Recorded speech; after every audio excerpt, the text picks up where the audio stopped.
All right, gang, welcome back. As always, we're here from the beautiful Landmark on Lovers Show Kitchen. And we talked about one thing in particular that really stood out tonight, and that is steak. And you're in Texas, you gotta learn how to cook a steak.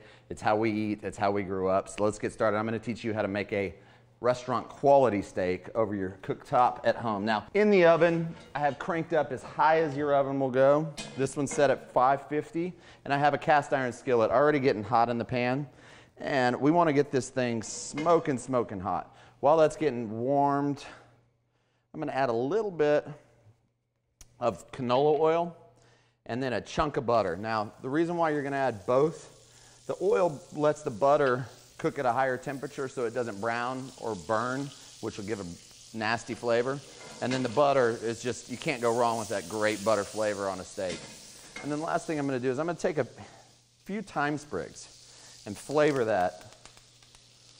Just let those hang out in the butter and oil and get kind of an aromatic flavor in that pan going. Now, while that's getting hot, I'm going to tell you about the cuts of meat we have. On this plate we have beautiful filet, which we're all familiar of. Who doesn't love a great filet? In the middle we have a New York strip, and then on this side we have a ribeye.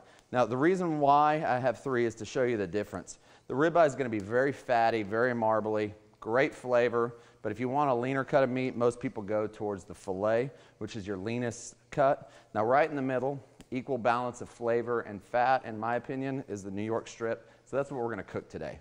Now, one of the things I see most commonly done poorly is an under-seasoned steak. I'm going to hit a lot of kosher salt on this steak and some black pepper on both sides.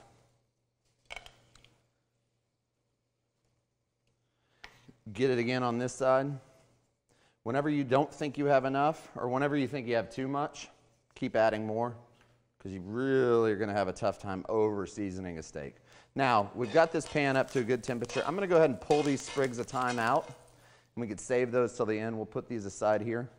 Now we've got a great, you can smell that thyme coming off of that pan, and we're going to drop that steak right in there. Now, here's one of the trickiest parts. Most people want to move around the steak, they want to fidget with it, they want to pat it. Don't do it, leave it alone, let it hang out for 2 minutes, and we're going to flip it after 2 minutes. And we're going to get a crisp sear, a nice beautiful crust all the way around that steak, and it'll be a beautiful one. Okay, let's see if our patience has paid off. I've let it sit for 2 minutes undisturbed. Oh yeah, we've got a nice beautiful crust there. Now that crust is going to serve two purposes. One, it's going to lock in the juice, lock in that flavor. But two, it's going to give it a nice crunch when you cut into it and eat it. It just really eats nicely. So we're going to let it hang out for another 2 minutes.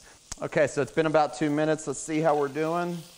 Oh yeah, we got a beautiful crust on there. Now, what I like to do, you can keep doing this every 2 minutes or so, but I'm going to go ahead and pop it in the oven. Remember, we started out by heating that oven up to 550.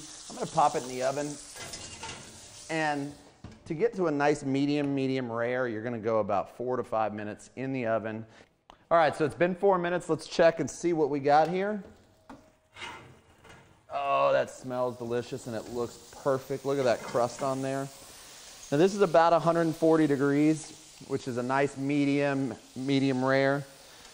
What we're going to do is we're going to take it off of that hot pan to let it stop cooking. Now, we've had to have a little bit of patience. We've got a little bit more patience to show. We're going to let it rest. Now, we want it to rest to get the juices back into the meat. Let it relax. You know, this is a muscle, so it's tight because it's got a lot of heat on it, and we want it to kind of relax and rest. We do want it to rest but not get cold, so I'm going to cover it loosely with foil and let that chill out for about 2-3 minutes to let the juices really come back in. All right, so let's see if our patience has paid off. We've been letting it rest, and you can tell the juices are already starting to come back in. Now lastly, I like to finish it off with a little bit of butter. And you take that same beautiful double cream butter. So I'm going to hit it with a little bit of that thyme that we saved from the beginning, that we fried up to give it a little bit of color. And that is our final dish. Now, this is the best part. This is what we've been waiting for. This is the reason why we do what we do. And that's the taste. Oh, that's the perfect color. And so juicy. Let's see how we did. Melts in your mouth.